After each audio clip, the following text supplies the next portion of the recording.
Prepare for a story unlike anything you've ever heard before, a story of heroism, faith, and unity among the stars.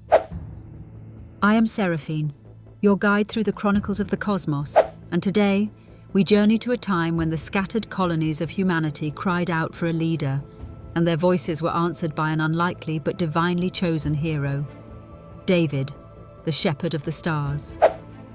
In the deep expanse of the cosmos, humanity had colonized countless star systems, but division and conflict reigned supreme.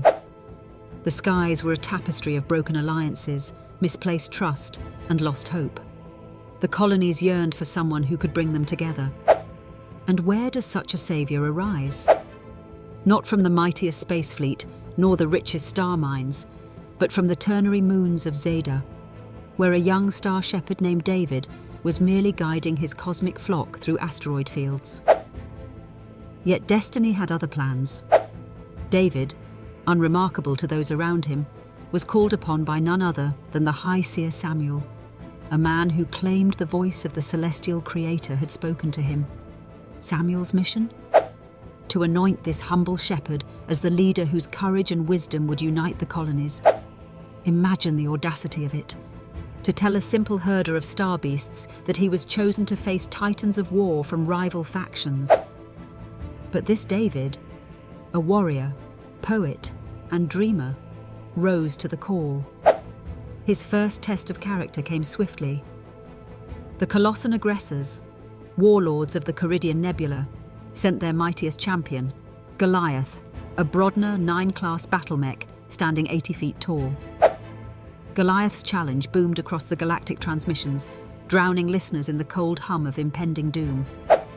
So, David approached. Only armed with the simplest of technologies, a blast sling powered by photonic precision.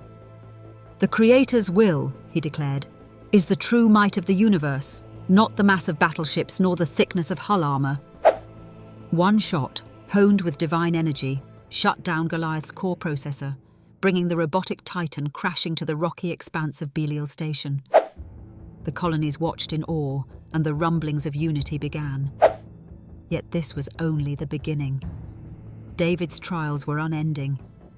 They say sovereignty over scattered colonies is not for the faint-hearted. Blockade wars threatened peace.